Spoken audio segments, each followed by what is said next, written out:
We're going down. Get her out of the cockpit. The colonel's voice cracked through the headset as the B-2 bomber lurched mid-air, sirens blaring and chaos ripping through the skies. Lieutenant Cara Dean gripped the controls with white knuckles, sweat stinging her eyes. All around her, co-pilots panicked. One engine had flamed out, the left wing was shredded, and still, everyone's first instinct was to blame her. They'd never wanted her there, not in the simulator, not in the briefings, and definitely not in the cockpit of the military's most lethal stealth weapon. She's too soft, the crew would whisper, too emotional, no combat hours. She'll freeze when it matters. And now, with the bomber nose diving over hostile terrain, their prophecy seemed to be coming true, until it wasn't. "I've got this," Cara growled, stabilizing the throttle with one arm while navigating sheer wind force with the other. She didn't need their permission anymore. She needed a miracle and a steady hand. Her co-pilot unconscious. Her radio jammed. The control tower dead silent. Her training officer's voice haunted her mind.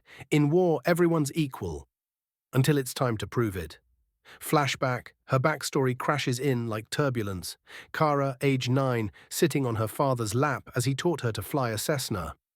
A girl in oversized goggles, grinning against the sun. Her dad, a decorated Air Force pilot, died in a classified mission when she was 15. She'd made a promise at his grave. "I'll fly further than you ever dreamed." But the academy didn't make it easy. First week of training, she overheard the other recruits mocking her. B-2 Barbie, they'd called her. She nearly quit.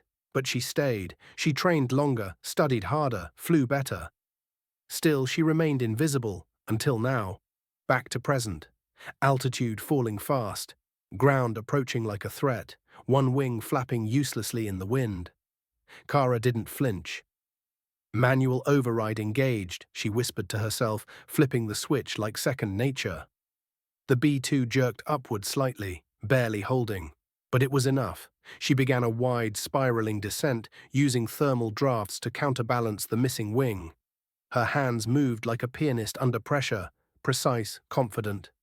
The other soldiers on board, white-faced and silent, now watched her with something unfamiliar. Awe. Over the radio, static cracked.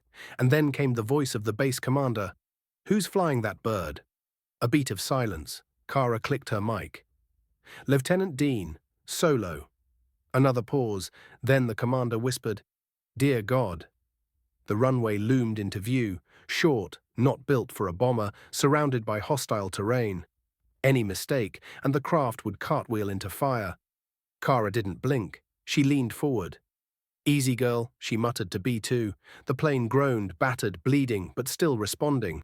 The wheels hit the tarmac like thunder. Smoke erupted. Metal screamed. One side tilted hard, but Cara held. The bomber screeched across the runway, grinding sparks into the ground, until finally, mercifully, it stopped. Then the emergency hatch burst open and Cara stepped out. Covered in soot, her uniform torn, eyes blazing. A sea of stunned soldiers watched. For a moment, no one spoke. Then a slow clap. Then another. Soon the tarmac echoed with applause. Even the colonel who once doubted her stood up and saluted. He stepped forward, choked up. "I was wrong," he said simply. "You saved everyone." Cara didn't smile. She just nodded. "I did what I trained for. What you all thought I couldn't. So never underestimate quiet strength. Heroes aren't always loud. Sometimes they're just the ones who stay calm in chaos and land the impossible when no one else can." The screen fades to black, with one final shot of Cara standing beside the battle-scarred B-2, wind in her hair, a silent warrior finally seen. Before we end this story, let us know in the comment, where are you watching from? If this story touched you, subscribe to the channel, hit that like button, and drop a karma in the comments below.